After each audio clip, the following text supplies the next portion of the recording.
용접, 독학. 반갑습니다. 아름다운 군산의 섬을 배경으로 시작하겠습니다. 이번 시간에는 군산에서 2달간 패키지 작업을 끝으로 현장 마무리를 하겠습니다. 아울러 여러분의 성원에 힘입어 구독자 2,000명을 돌파한 지 2달도 안 돼 3,000명을 돌파하였습니다. 시청자분들께 진심으로 감사드리며 앞으로 좋은 영상을 만들 수 있도록 더욱 노력하겠습니다. 이번 현장에서 마지막 용접 촬영이 될 2인치 엘보 취브 완료. 갭은 2mm. 스몰 배관에서 중요한 것은 무엇일까요? 물론 RT도 중요하지만 그것만큼 중요한 것 또한 배관 수평과 직진도입니다. 용접사라면 기본적으로 수평자는 항상 지니고 있어야 한다고 생각합니다. 파이프와 엘보의 각은 다음 스풀에 많은 영향을 줍니다. 엘보 안쪽으로 수평이 꺾여 있기 때문에 엘보 바깥으로 모아서 용접할 계획입니다. 수평이 잘 맞으면 한 방향으로 돌려서 용접을 진행해도 무관하지만 눈금에 한쪽으로 치우친다면 반드시 수평 눈금을 신경 써야 합니다. 오히려 반대로 용접해서 눈금이 역방향으로 더 가는 것을 막아야 하기 때문입니다. 돌려서 용접할 수 있기 때문에 편의성과 수평 모두 잡기 위해 반씩 모아서 용접합니다. 장시간 쭈그리고 용접하면 다리도 아프고 허리도 아프다 보니 제작 용접은 가급적 가장 편한 자세로 하시길 추천합니다. 어디까지나 저의 용접 방법일 뿐 정답은 아니니 참고만 하시길 바랍니다. 일반적으로 플랜트 현장에서는 배관을 그라인더로 커팅하기 때문에 배관사나 조공의 기량에 따라 파이프면이 반듯할 수도 있고 삐뚤 수도 있습니다. 그렇기 때문에 반드시 수평 눈금은 한 번씩 보는 것이 좋습니다. 용접 후 파이프가 많이 굽어 있다면 상당히 눈에 거슬릴 겁니다.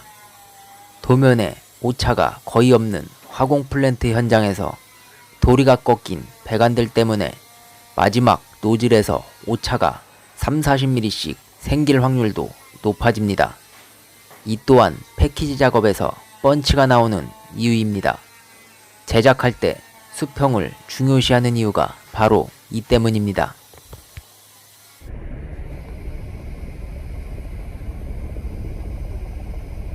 백비드를 완료했다면 다시 수평 눈금을 확인 후 꺾일 방향으로 모아서 용접을 진행합니다.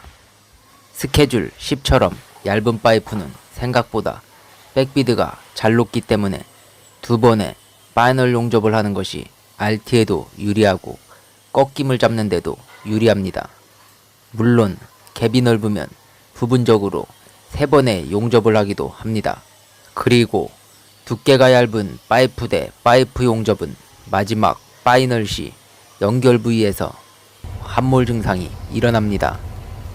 이 부분 때문에 1980년 초창기 LNG선을 건조한 용접사분들이 엄청난 스트레스를 받았다고 전해지며 종종 까다로운 현장에서는 함몰 1.5mm 이상 넘어가면 커팅하는 곳도 있습니다. 커팅하면 2포인트의 용접이 기다리고 있죠. 물론 저도 초보자 시절에 해양 플랜트에서 엄청나게 함몰 용접에 시달렸으며 한동안 가장 두려운 용접이 스케줄 10짜리 파이프였을 정도였습니다. 함몰의 원인은 무엇일까요? 용접하면 할수록 파이프를 쇳물이 잡아당깁니다.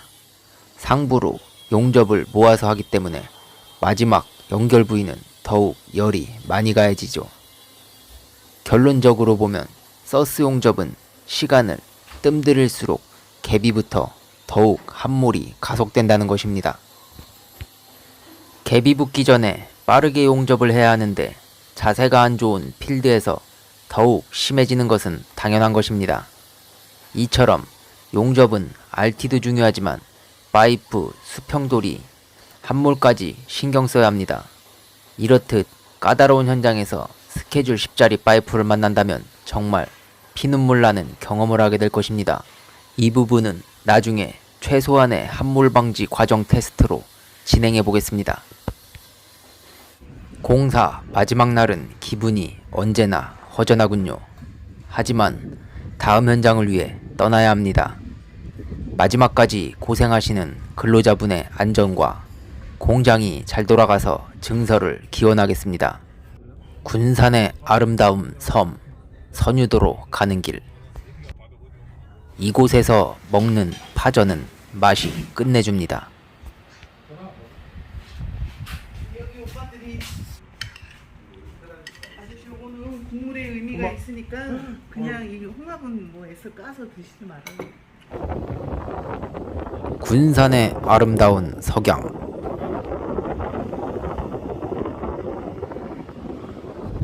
군산이여 안녕. 군산 포레버.